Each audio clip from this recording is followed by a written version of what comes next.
If we were to ask you to think of a particularly big and impressive amphibious operation from World War II, we're willing to bet that there would only be one that would come to mind, and that would be Operation Overlord, the invasion of northern France by the Allies in 1944. But while we think of that one for good reasons, what with it being a simply Herculean feat that saw nearly 2 million men put ashore, as well as the symbolism of getting Allied boots back on French soil after being pushed out 4 years prior, it is far from the only impressive amphibious operation of the conflict, with another that springs to mind for us being the Southern Operation, Japan's mass attack on multiple countries in Asia in multiple time zones at the same time, give or take a few hours anyway. Interested? We sure hope so, because it's the topic of today's video, and so let's begin.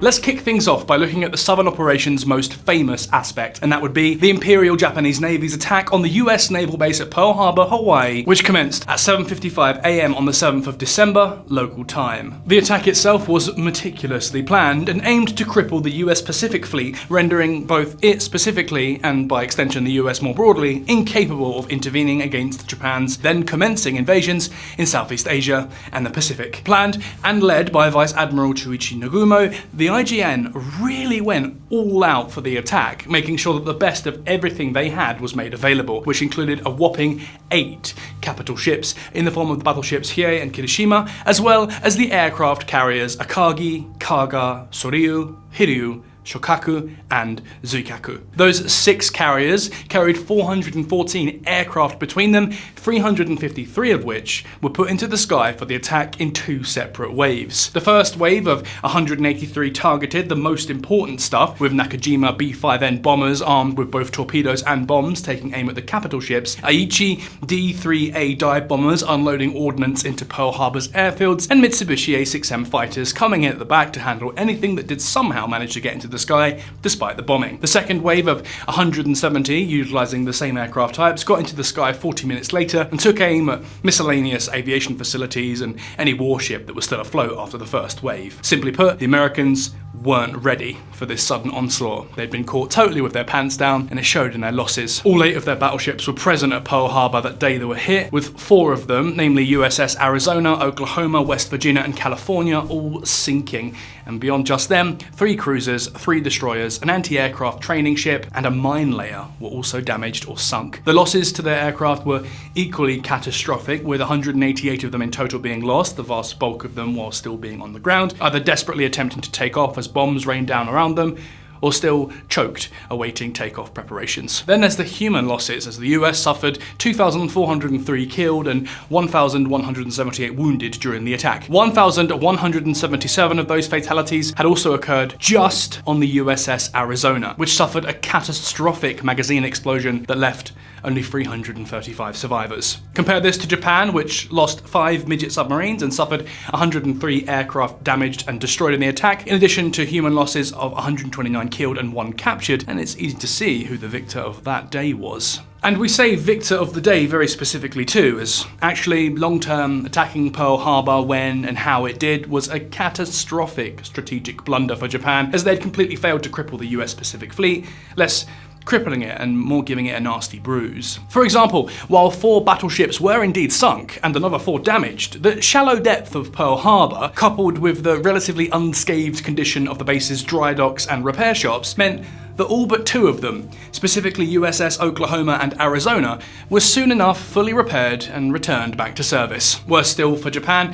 not one American carrier received so much as scratched paintwork during the attack, as all of Pearl Harbor's fleet carriers, namely USS Enterprise, Lexington, and Saratoga, were out of port on the day of the attack, conducting training exercises. The Japanese had also completely failed to hit the base's fuel tanks, so said carriers were immediately ready to give the Japanese a good seeing to the second they'd swung back round to Pearl Harbor and had gotten a refill of the go juice. A funny thing about naval tech during World War II, even come the outbreak of the war, it had become blatantly apparent that the age of the battleship was over, superseded by the age of the aircraft carrier, on account of their ability to be way more strategically flexible and deliver ordnance at far greater distances with greater accuracy than a battleship ever could. And the Japanese hadn't sunk a single one. Good work, Vice Admiral Nagumo. As a result of the botched attack on Pearl Harbor, the US would come back with a vengeance in 1942, scoring some stomping victories in battles such as Midway and Coral Sea, battles that would inflict upon Japan exactly what it had sought to inflict on the US, putting them on the permanent back foot, with their defeat being not a matter of if, but when. But let's be fair, the attack on Pearl Harbor isn't exactly niche history, is it? And we're willing to bet a good number of you already knew all about it. So let's move on and start having a look at some of the lesser appreciated actions of the Southern Operation.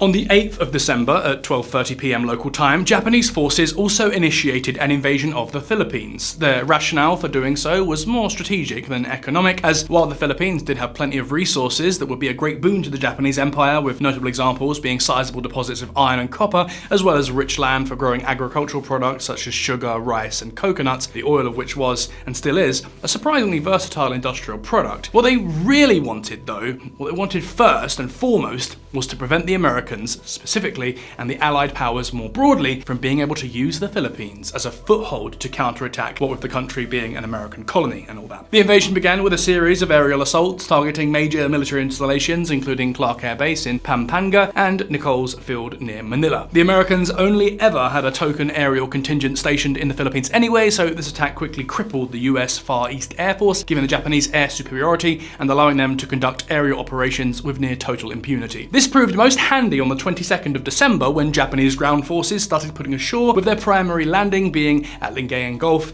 in Luzon, the largest Philippine island. 129,000 troops and 90 tanks were committed in total, supported by 541 aircraft, and in defense they faced a combined American and Filipino force which had 151,000 men and 108 tanks. That might sound like a reasonable matching, all things considered, but alas, quantity doesn't always translate to quality, and at this early stage in the war, the Japanese were simply better prepared, better equipped and better motivated than the Americans, so they never stood a chance. That reality quickly became apparent as the invasion pressed on, but nonetheless, General Douglas MacArthur, the American commander, persisted and attempted to repel the invaders. Effective warfighting is more than a can-do attitude, however, and so, having accepted the reality of the situation, he called a general retreat on the Bataan Peninsula on the 24th of December, where he hoped to concentrate his remaining forces and hold out until reinforcements could arrive. This had always been the strategy should war come to the Philippines, as outlined by War Plan Orange 3, but unfortunately it was executed in such a rushed manner that enormous amounts of men and material never made it to Bataan, either being captured by the Japanese or simply abandoned. Worse still,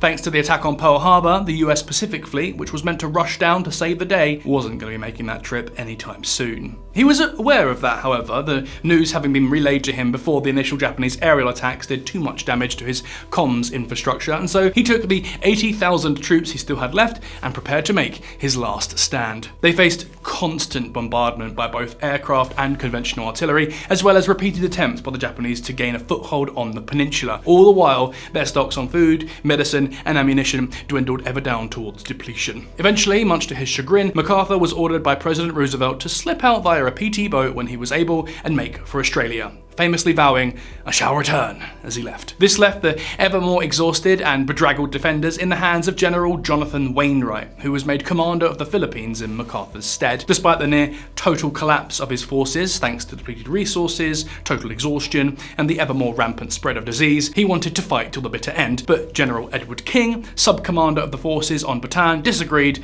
and ordered a full surrender of his forces on the 9th of April 1942 without authorization, as an attempt to avoid a total slaughter. Wainwright might have had the right idea too, as those who surrendered found themselves as part of the infamous Bataan Death March, which was when 76,000 surrendered prisoners were forced to march over 60 miles under brutal conditions to a prison camp in Tarlac province. During the march, thousands died from starvation, dehydration, disease, and mistreatment by their Japanese captors. With Bataan fallen, Japanese forces then turned their full attention towards Corregidor. The last remaining American and Filipino forces mounted their own last stand. Corregidor's island fortress, known for its rugged terrain and fortified tunnels, held out against intense Japanese bombardment and infantry assaults for a time, but the defenders' supplies and morale continued to dwindle as they faced relentless attacks, and on the 6th of May, with their situation now utterly hopeless, General Wainwright surrendered Corregidor to the Japanese, marking the end of organised Allied resistance in the Philippines.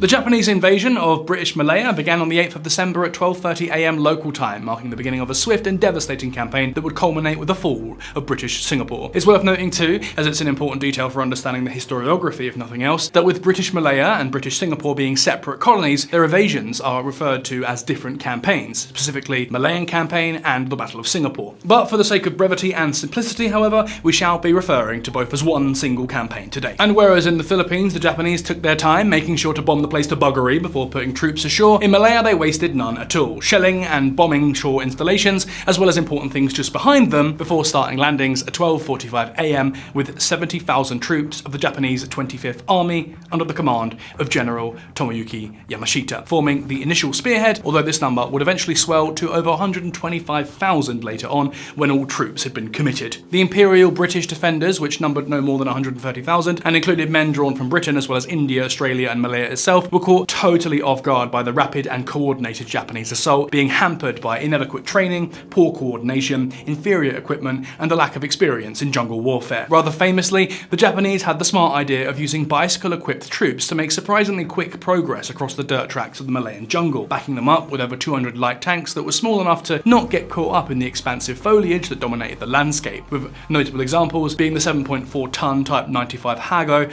and the 4.7-ton Type 97 Tiki. As the Japanese would later find out, tanks such as those would be as much use as a chocolate fire guard against bigger modern tanks, but there, in the jungles of Malaya, facing forces that had very few anti-tank guns and only 23 obsolete Mark VI light tanks they could bring up to face them, they worked an absolute treat. Things weren't much better in the skies either, as while the Brits had over 250 combat aircraft good to go and get stuck in, the Japanese had brought 799 with them. So yeah, a few days in and the Japanese had near total air superiority. In the face of such an overwhelmingly superior enemy, the British forces had been pushed right to the southern tip of the Malay Peninsula come the 31st of January 1942, forcing them to withdraw across the Johor-Singapore Causeway onto Singapore Island, demolishing sections of the causeway behind them in an attempt to stall the Japanese advance. This presented a problem, however, because while Singapore was rightly known as an impregnable fortress, its incredible defences had been built with the assumption that an invasion would be coming by sea, not by land, meaning they were all basically pointing the wrong way. Utilising this weakness, the Japanese launched a concentrated attack on the 8th of February, crossing the Johor Strait under the cover of darkness and establishing a beachhead on the northwest coast of Singapore Island. The British forces,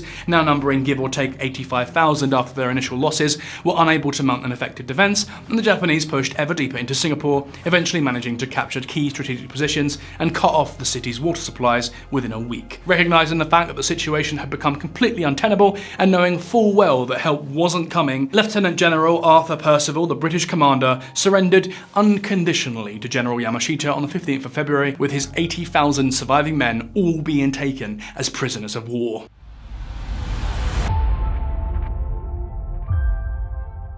In a situation that mirrored the invasion of Malaya and Singapore, British Hong Kong was also invaded as part of the Southern Operation, with the attack beginning at 7:30 AM local time on the 8th of December. As for how its invasion mirrored that of Malaya and Singapore, that would be due to the fact that, like Singapore, Hong Kong Island itself was built as something of a fortress, with its south side being littered with heavy gun emplacements such as Goh Hill Battery, Coombe Road Battery, and Red Hill Battery, all of which were stacked with enough firepower to happily send down small landing craft and even destroyers down into the drink all day long, and maybe even give anything bigger a pause for thought before getting too close. Unfortunately, thanks to their invasion of China back in 1937, which gave Japan control of the land right on the other side of the border, Japanese didn't have to come by sea, which once again made all those tarty gun emplacements utterly useless. The Brits were well aware of this fact, of course, and so had actually pulled many of the guns out of Hong Kong's southern batteries and ironically diverted them to Singapore, which they, rather wrongly, as we now know, reasoned had a better chance of holding out in the event of a Japanese invasion, and replaced them by constructing Gin Drinkers Line, a series of defensive fortifications that stretched across the midpoint of the new territories,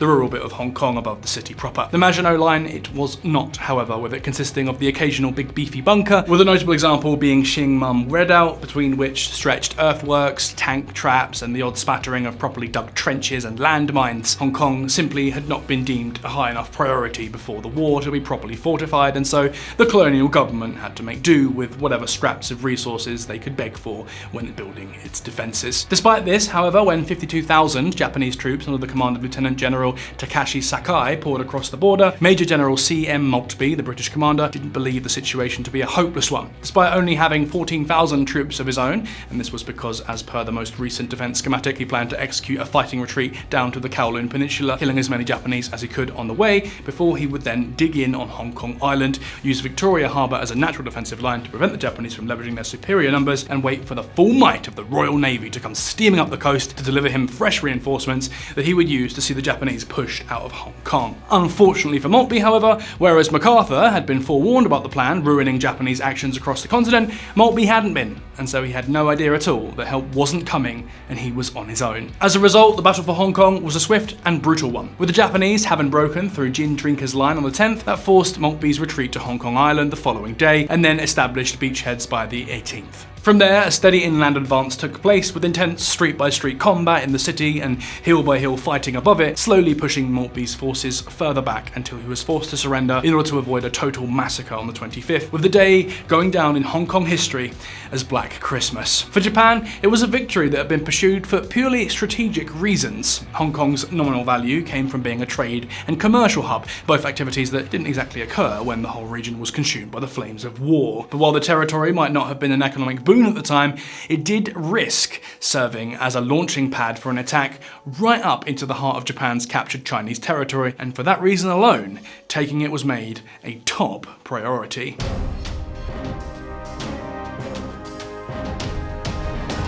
Next up, we have Thailand, which Japan invaded on the 8th of December at 3 AM local time. Thailand actually represented quite the potential tricky prospect for Japan, partly because their military, while by no means world-leading, was actually pretty bloody competent, all things considered, having proven itself in an invasion of French Indochina in 1914, when it took advantage of France's military collapse in Europe to pounce and recover territories lost in the 1893 Franco-Siamese crisis. Recognizing this, Japan had actually hoped to avoid invading Thailand altogether and simply secure military access to both its ports and roads in order to assist with its invasion of what it saw as the region's real prize, British Malaya. In pursuing this end, however, Japanese diplomats had made a right pig's ear of it, to the point that come the 1st of December, Japanese Prime Minister Hideki Tojo actually had no idea where Thailand stood on the matter. Some more negotiation continued in the coming days, which culminated with Japan presenting the Thai government with an ultimatum to allow them military access or face invasion on the 7th of December at 11 PM. They gave them 2 hours to respond,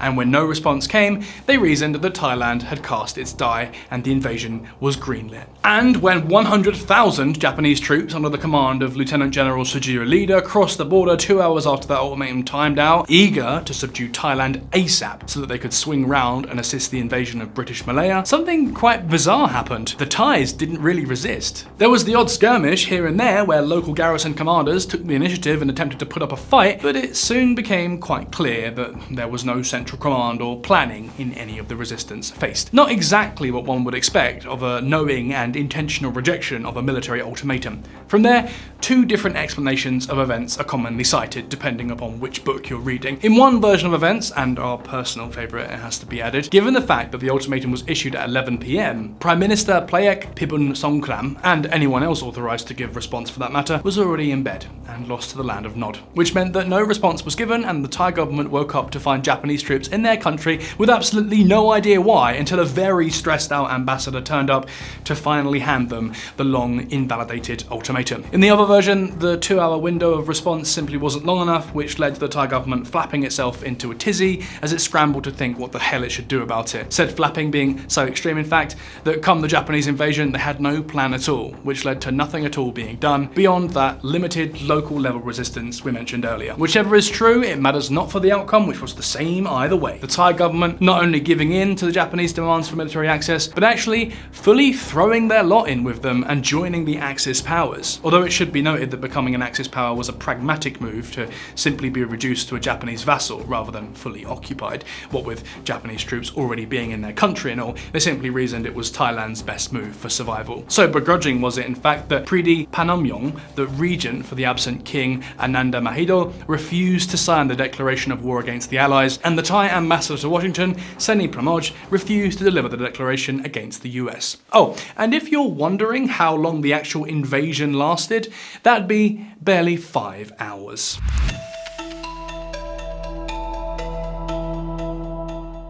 For our final chapter, let's loop right back around to where we began and look at some more Japanese attacks on American islands in the middle of nowhere, specifically Wake Island and Guam. While small, both of these islands were very important, as being where they were in the middle of the gigantic Pacific Ocean that sat between Japan and the US. They were able to serve as essential staging posts for American operations all over Southeast Asia, and so taking them and denying the Americans their use was obviously deemed rather essential. And because we're really starting to push the word count here, let's make this short and sweet, sticking to just the essential facts. Both were invaded the exact same day, with an initial aerial assault followed by landings by amphibious troops, with the aerial attacks beginning on the 8th of December at 8:30 AM for Guam and 11:58 AM for Wake Island. But whereas Guam was promptly subdued, with its amphibious invasion beginning and ending on the 10th, Wake Island put up more of a fight, with an initial invasion on the 11th being successfully repelled before a second one was launched on the 23rd, backed by an entire carrier group. This one worked, and Wake Island fell the same day. And that is pretty much it for places Japan attacked and or invaded on day one of the Southern Operation, and strategically speaking, it was very impressive. I mean, invading multiple places in multiple time zones at more or less the exact same time. Such a feat is all but unheard of in human history, and totally unheard of on the scale that they did it. And want to know something madder still? While we've been focusing on day one of the operation, yet more invasions would come in the following weeks, with British Burma being invaded on the 14th of December, the Dutch East Indies on the 15th, and British Borneo on the 16th. So bewilderingly vast was the Southern Operation in scope.